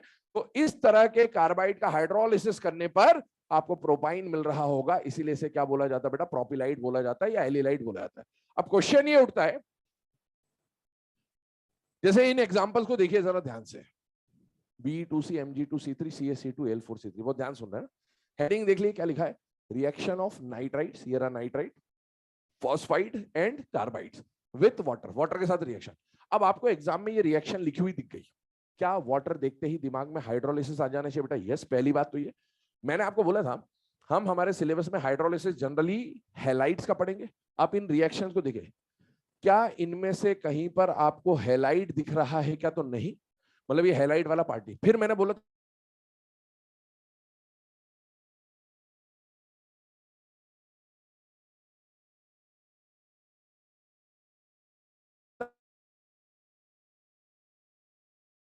कार्बन फॉस्फाइड, इतना देखकर समझ में आता है। और ये फर्स्ट वाली रिएक्शन एस ब्लॉक में पढ़ भी चुके हैं आप लोग, ठीक है? ड्राई एयर के साथ केवल हाई फाई वाले नाइट्राइड बनाते थे, लिथियम और ग्रुप 2, और उस नाइट्राइड का वाटर से रिएक्शन करने पे अम्मा गैस मिलती थी। ये वही रिएक्शन है, कुछ भी नहीं अलग से, ठीक है? और ये फॉस्फीन का प्रिपरेशन है जो आप पी ब्लॉक में पढ़ेंगे, तो उसको हम यहीं पे डिस्कस कर ले रहे हैं। देखिए, अब बात ये आ रही है कि सर ये 4 कार्बाइड है, ये तो समझ में आ गया, लेकिन प्रॉब्लम ये है कि वो चारों कार्बाइड में से कोई ना कोई मीथेनाइड होगा, कोई ना कोई एसिटिलाइड होगा, और कोई ना कोई एलिलाइड होगा। तो सर हम कैसे पता करें कि कौन क्या है? तो उसको समझना है अपने को। मेन ध्यान से देखिएगा, मान लीजिए आप Be2C की बात करें बेटे, और इसका जब हाइड्रोलिसिस कराएंगे तो इस पे कौन अटैक करने आएगा? H+ और OH-। बहुत ध्यान सुनना, क्या ये जो पूरा Be2C 1 2 3 4 वाले जो कंपाउंड है, पूरे कंपाउंड पे ओवरऑल चार्ज क्या दिख रहा है बेटा? 0, मतलब न्यूट्रल है। ओवरऑल न्यूट्रल है। ओवरऑल न्यूट्रल है मतलब जितना पॉजिटिव चार्ज होगा उतना ही नेगेटिव चार्ज होगा। इसी बात को आप ध्यान रखेंगे। एक बात बताइए, एक बेरिलियम का स्टेट कितना होता है बेटा? +2। तो टोटल कैटाइनिक चार्ज और टोटल एनायनिक चार्ज बराबर होने चाहिए। अब आप बताइए 2 बेरिलियम पे कितना आएगा बेटा +4, तो टोटल पॉजिटिव चार्ज +4 है तो टोटल नेगेटिव चार्ज भी इसके बराबर होगा, तभी तो कंपाउंड कैसा बनेगा बेटा, न्यूट्रल। तो आप बताइए एक कार्बन, एक ही तो कार्बन ही है, तो एक कार्बन पे बताइए कितना चार्ज आ जाएगा, -4। अगर कार्बन पे -4 आ गया तो क्या इसको मीथेनाइड बोलते हैं बेटा, यस। अब आप बताइए ये कंपाउंड किस किस से मिलकर बना, तो एक तो बेरिलियम +2 और एक सी पे -4।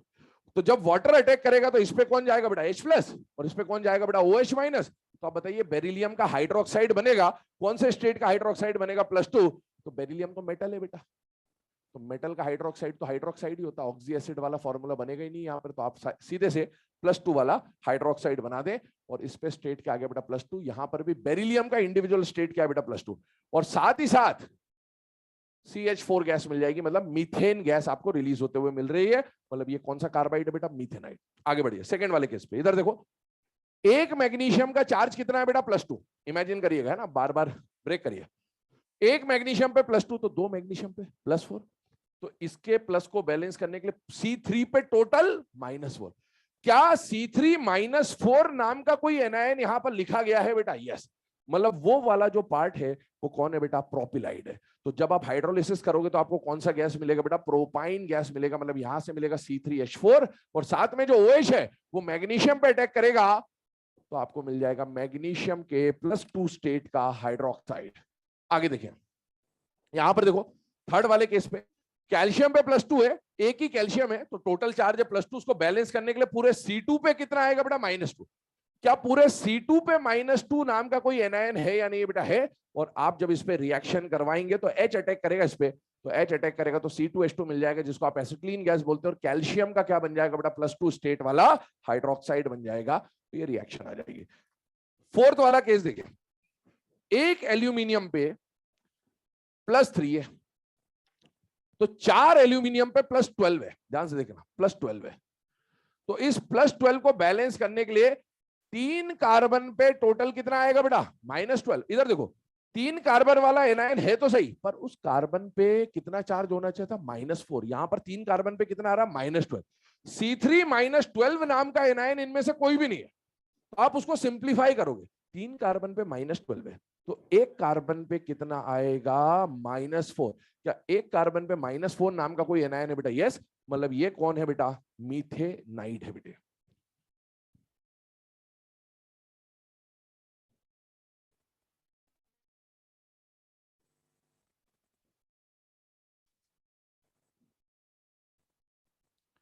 तो यहां पर एल्यूमिनियम के +3 का हाइड्रोक्साइड मिल जाएगा और साथ में आपको क्या मिल जाएगा बेटा, CH4। एल्यूमिनियम हाइड्रोक्साइड, फिर से बोल रहा हूं, कल भी पढ़ा था, जिलेटेनियस व्हाइट पीपीटी होता है, ये बात पता होनी चाहिए।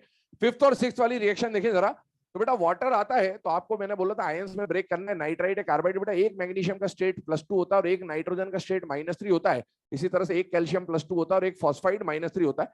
और वाटर का जब अटैक कराओगे तो OH अटैक करेगा मैग्नीशियम पे, OH अटैक करेगा कैल्शियम पे, तो मैग्नीशियम और कैल्शियम के अपने अपने स्टेट के हाइड्रोक्साइड्स बन जाएंगे, मतलब magnesium hydroxide and calcium hydroxide. और यहां पर दोनों का स्टेट क्या आ जाएगा बेटा, +2+2।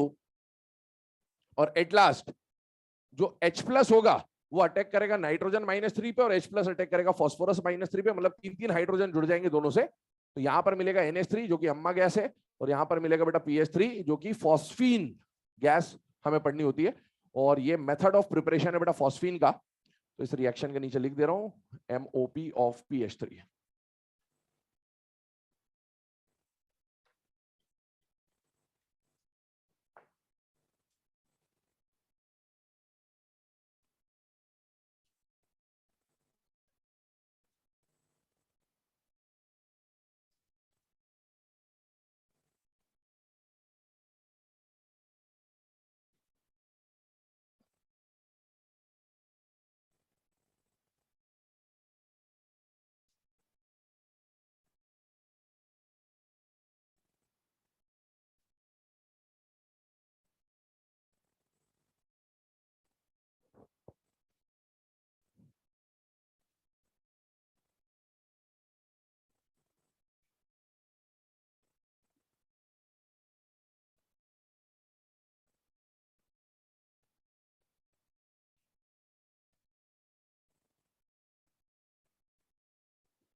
C3H4 कैसे बनेगा?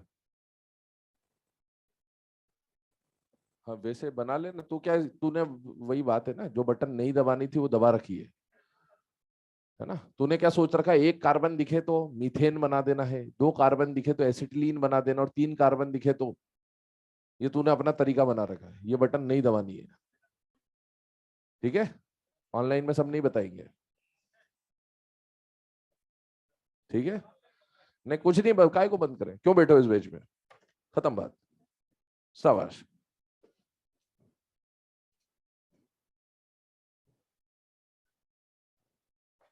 तो एग्जाम में आए दबा देना बटन।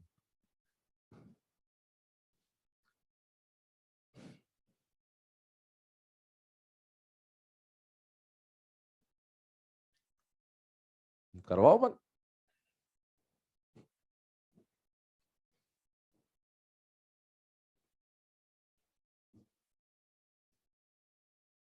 चलो, अगला जो पॉइंट अब हम लोग यहां पर डिस्कस करने वाले हैं वो है reaction of oxides with water. ध्यान सुनना, reaction of oxides with water में क्या कंडीशन आ रही है, ध्यान समझिएगा, ध्यान सुनिएगा।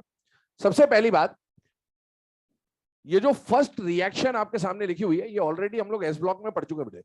अब एस ब्लॉक में जो हमने रिएक्शन पढ़ी थी, याद करिए कि क्विक लाइम को जब पानी में मिलाते हैं तो आपको क्या मिलता है बेटा, स्लेक्ड लाइम, है ना। इस तरह की रिएक्शन आपने पढ़ी। एक कॉमन सी बात है, उस वक्त भी मैंने बोला था, अभी फिर से रिपीट कर रहा हूं, ये सारे के सारे, इधर देखो, वाटर आपको दिख रहा है, वाटर आपको दिख रहा है, तो वाटर देख के दिमाग में आ जाने चाहिए कि हाइड्रोलिसिस की बात हो रही है। इन कंपाउंड्स को देखिए, क्या ये सारे के सारे आपको ऑक्साइड, इसको छोड़ दें बस फोर्थ वाले को, तो फोर्थ के अलावा बाकी सारे के सारे क्या दिख रहे हैं बेटा, ऑक्साइड दिख रहे हैं। आपके सिलेबस में हाइड्रोलिसिस, फिर से बोल रहा हूं, या तो किसी एलिमेंट के हैलाइड का हाइड्रोलिसिस आ जाएगा, या किसी एलिमेंट के कार्बाइड का हाइड्रोलिसिस आ जाएगा, या किसी एलिमेंट के ऑक्साइड्स का हाइड्रोलिसिस आ जाएगा। ये दोनों एक एक ही रिएक्शन है, इसमें कुछ खास है नहीं अलग से, ठीक है। तो जब आप हाइड्रोलिसिस करा रहे हैं तो आपको पहले तो कंपाउंड आइडेंटिफाई होना चाहिए, और अब सीधा सा एक स्टेटमेंट बेटा, किसी भी ऑक्साइड को, किसी भी ऑक्साइड को, मेटल हो चाहे नॉन मेटल हो, है ना, किसी भी ऑक्साइड को पानी में मिलाओगे तो उसका हाइड्रोक्साइड बनेगा। क्या बनेगा, हाइड्रोक्साइड। किसी भी ऑक्साइड को पानी में मिलाओगे तो उसका क्या बनेगा बेटा, हाइड्रोक्साइड। अगर मेटल ऑक्साइड को पानी में मिलाया तो मेटल का हाइड्रोक्साइड, नॉन मेटल के ऑक्साइड को पानी में मिलाया तो नॉन मेटल का हाइड्रोक्साइड, और नॉन मेटल के हाइड्रोक्साइड को हम लोग क्या बोलते हैं बेटा, ऑक्सी एसिड। होना यही है। अब यहां पर मेनली हमें नॉन मेटल के बारे में पढ़ना है, तो इसीलिए मैंने जनरली लिख दिया कि नॉन मेटल ऑक्साइड को पानी में मिलाया तो नॉन मेटल का हाइड्रोक्साइड मिलेगा, मतलब ऑक्सी एसिड। और यही रिएक्शन रिवर्स भी होती है, जब आप किसी हाइड्रोक्साइड में से पानी निकाल लेंगे तो क्या बन जाएगा बेटा, उसका ऑक्साइड। और ये जो ऑक्साइड आप बनाओगे इनको एनहाइड्राइड्स भी बोलते हैं। क्या बोलते हैं बेटा, एनहाइड्राइड। तो अभी आज हम लोग ये रिएक्शन ऐसे पढ़ रहे हैं, कल के लेक्चर में यही रिएक्शन हम ऐसे पढ़ेंगे, वहां पर कुछ भी नहीं बताया जाएगा, बोला जाएगा कल जो बताया था उसी की उल्टी रिएक्शन है। क्या बात समझ में आ रही है, यस, है ना।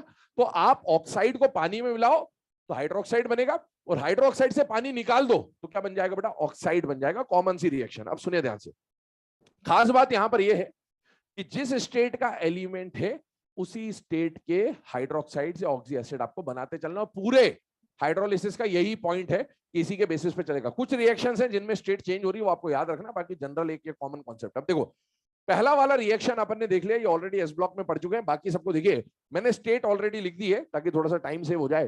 बेटा फॉस्फोरस का ऑक्साइड है, फॉस्फोरस का ऑक्साइड है, किसी भी एलिमेंट के ऑक्साइड को पानी में मिलाओ तो क्या मिलेगा बेटा, उसका हाइड्रोक्साइड।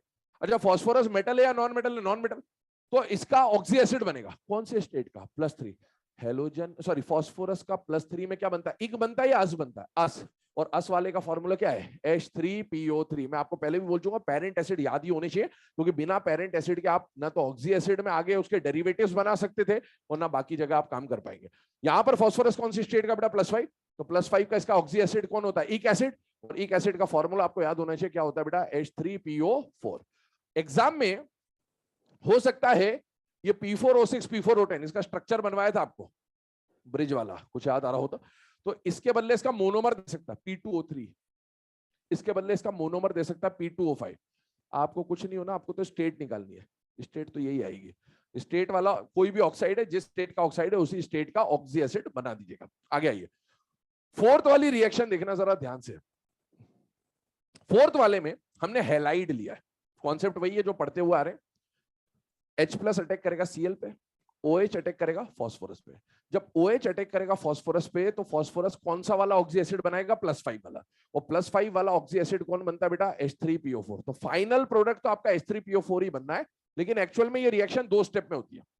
तो पहली स्टेप में यहां पर मिलता है आपको POCl3, साथ में HCl निकल रहा होगा, और दूसरे स्टेप में आपको मिलता है बेटा H3PO4 और साथ में क्या निकल रहा होगा? HCl। तो पहले ये रिएक्शन यहां रुकती है और उसके बाद वापस से रिएक्शन स्टार्ट होती है। और यहां पर हुआ क्या, ध्यान से देखिए, PCl5 में जो एक्सियल बॉन्ड लेंथ थी 2, वो बड़ी बॉन्ड लेंथ थी, वो टूटती है। जब PCl5 को हीट किया था तब भी वही टूटी थी, बोला भी था। ये 2 Cl 2 H से मिलेंगे और 2 HCl बाहर, तो 2 Cl निकलने से जो वैलेंसी खाली हुई उस पर एक ऑक्सीजन अटैक कर देगा। तो पहले POCl3 बनेगा, फिर वो POCl3 फर्दर हाइड्रोलाइज होगा। तो एक Cl के साथ एक H, एक Cl के साथ एक H, एक Cl के साथ एक H, 3 HCl बाहर, और उस Cl के निकलते एक OH वहां, दूसरा OH दूसरी जगह, तीसरा OH तीसरी जगह, आपका फॉर्म बन जाएगा H3PO4। आगे आइए, N2O3 की बात करें, नाइट्रोजन +3 है, तो अस एसिड, नाइट्रस एसिड का फॉर्मूला HNO2, और यहाँ +5 वाला नाइट्रोजन का एसिड नाइट्रिक एसिड, तो यहाँ पर आएगा बेटा +3 वाला ऑक्सी एसिड, यहाँ पर आएगा +5 वाला ऑक्सी एसिड। सल्फर देखिए +6 स्टेट का है, +6 में इसका इक एसिड बनेगा, और इक एसिड का फॉर्मूला होता है बेटा H2SO4, यहाँ पर ये +6 स्टेट में आ रहा है। कार्बन +4 का एसिड बनाइए बेटा H2CO3, हालांकि ये अनस्टेबल होता है, वापस से ऐसे चले जाएगा, लेकिन एट द इंस्टेंट अब आपको रिएक्शन पूछी है तो आप है ना इसको बना ही देंगे, वापस से ब्रेक होके यहीं चला जाएगा। आगे देखिए, 9th वाली और 10th वाली रिएक्शन देखना जरा ध्यान से, इसमें थोड़ा सा ट्विस्ट है, उसको समझने की कोशिश कर रहे हैं। 9th और 10th में आप देखो रिएक्टेंट साइड सेम है, बस एक में एक वाटर है और दूसरे में 2 वाटर है, समझना।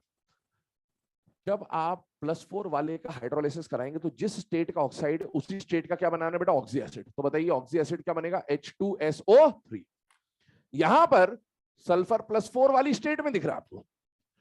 यहां पर क्या हो रहा है, ये जो H2SO3 था ये अनस्टेबल होता है। क्या होता है? अनस्टेबल। मैंने ऑक्सी एसिड्स में जब पढ़ाए थे तो मैंने बोला था कि एनसीईआरटी लिखता है क्लियरली कि H2SO3 अनस्टेबल होता है। जैसे H2CO3 अनस्टेबल है, वैसे ये भी अनस्टेबल है। ये जनरली आयनिक फॉर्म में, मतलब इसका जो आयन बनेगा सल्फाइड, वो तो एग्जिस्ट कर जाएगा, लेकिन ये एसिड जनरली एग्जिस्ट नहीं करता, ये पानी में वापस से टूट जाएगा। तो ये सल्फर +4 में है, +4 में स्टेबल नहीं है, तो ये +6 में जाना चाहेगा स्टेबल होने के लिए, क्योंकि सल्फर हॉस है, ऊपर ग्रुप के ऊपर हॉस स्टेबल होता है, तो इसका ग्रुप का हाईएस्ट स्टेट क्या है बेटा? +6। ये +6 में जाना चाहता है। तो ये रिएक्शन यार रुकती नहीं है, पर बाई चांस इसको पानी एक ही मिला तो इसको मजबूरी में ये बनाना पड़ गया। अगर इसको और वाटर मिल जाए तो ये रिएक्शन और आगे बढ़ेगी, और जब ये आगे बढ़ेगी तो देखिए रिएक्शन क्या होती है, जो 1 मोल से H2SO3 मिला, इसको जब आप एक एक्स्ट्रा वाटर दे दोगे तो ये ऑक्सीजन इस पर अटैक कर देगा, और ऑक्सीजन अटैक करेगा तो क्या हो जाएगा? H2SO4। तो H2SO4 मिलेगा, और साथ में जो हाइड्रोजन है ये ऐसे रिलीज होता है, 2 नेसेंट हाइड्रोजन। आपने ब्लीचिंग एक्शन पढ़ा होता है, SO2 का ब्लीचिंग एक्शन बाय रिडक्शन होता है, यही रिएक्शन काम में आती है, बाय रिडक्शन नीचे वाली है ना। तो यहां पर क्या हो रहा है कि जब आप 2 मोल दोगे ना, तो ये H2SO3 के बदले क्या बना लेगा बेटा? ऑक्सीडाइज होकर H2SO4 बनाएगा, क्योंकि ये more stable H2SO4। H2SO3 stable acid नहीं है, जबकि H2SO4 स्टेबल है, और साथ में 2 नेसेंट हाइड्रोजन रिलीज होंगे, और यही रिएक्शन काम आएगी बेटा जब हम ब्लीचिंग एक्शन ऑफ SO2 पढ़ेंगे, तो यही सेम रिएक्शन वापस से रिपीट होगी। इसी तरह से देखिए, सपोज आपको Cl2O5 दिया गया हाइड्रोलिसिस के लिए, और सपोज आपको Cl2O7 दिया गया हाइड्रोलिसिस के लिए, तो अब आप दोनों कंपाउंड को देखिए तो ये सारे के सारे ऑक्साइड है बेटे, और ऑक्साइड जब भी आ जाए तो जिस स्टेट का ऑक्साइड है उसी स्टेट का ऑक्सी एसिड बना दीजिए। तो यहाँ पर +5 वाला हेलोजन का ऑक्सी एसिड बनता है HXO3, और +7 वाला बनता है बेटा HXO4। तो वही ऑक्सी एसिड्स आपको यहाँ प्रोडक्ट में बनते हुए दिखेंगे, नोट करिए इसे।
चलो बेटा, है ना। अब ये सारी रिएक्शंस हो जाने के बाद दो और पॉइंट्स पे हम लोग डिस्कशन कर रहे हैं, ध्यान सुनिएगा।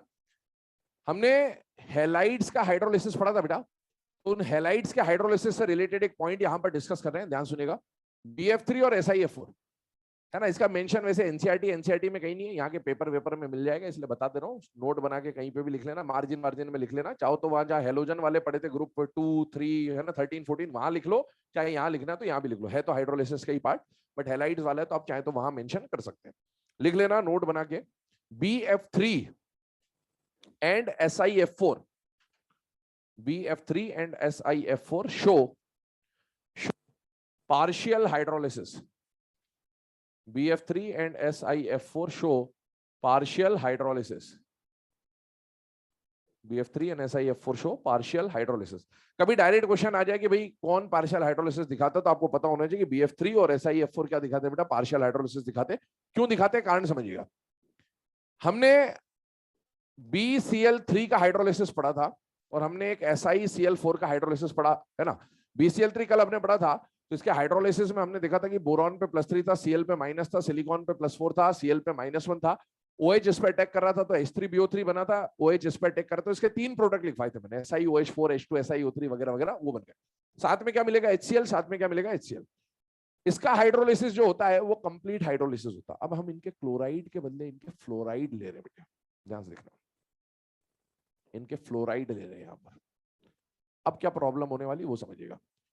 जब आप इसका हाइड्रोलिसिस कराएंगे तो हाइड्रोलिसिस में H+ और OH- आएगा। H+ फ्लोरीन पे अटैक करेगा, OH बोरोन पे अटैक करेगा, प्रोडक्ट क्या बनेगा बेटा, BOH थ्राइस, H3BO3 वही, और साथ में क्या मिलेगा, HF, ये मिलेगा। यहां पर आपको जो प्रोडक्ट मिलेगा वो मिलेगा SiOH4 और साथ में क्या मिलेगा, HF। अब ध्यान सुनना, ये तो आपको यहां तक के स्टेप में कोई दिक्कत नहीं, जो हम पहले कर रहे थे वही हमने किया। अब क्या होने वाला है आगे सुनिएगा। यहां पर एक्चुअल में जब ये हाइड्रोलिसिस हुआ तो ये जो HF है ये अटैक करता है इस BF3 पे, और ये HF भी अटैक करता है इस SiF4 पे। ऐसे वो जो HCl बन रहे थे वो भी अटैक करते, कोई दिक्कत नहीं है, पर यहां अटैक हुआ। इसमें क्या हो रहा है देखिए, जब BF3 के साथ HF अटैक करेगा तो आपको मिलेगा HbF4, ये प्रोडक्ट मिलेगा। और यहां पर जब 2HF की अटैक हुई, समझ करिएगा, तो SiF4 + 2HF जब अटैक कर रहा है तो आपको मिलेगा H2SiF6। अब यहां पर बात आती है एग्जिस्टेंस और नॉन एग्जिस्टेंस वाली। एग्जिस्टेंस नॉन एग्जिस्टेंस में हमने पढ़ा था कि ये कंपाउंड एग्जिस्ट करता है, स्टेबल होता है, और सिमिलरली ये कंपाउंड भी एग्जिस्ट करता है और ये क्या होता है बेटा, स्टेबल।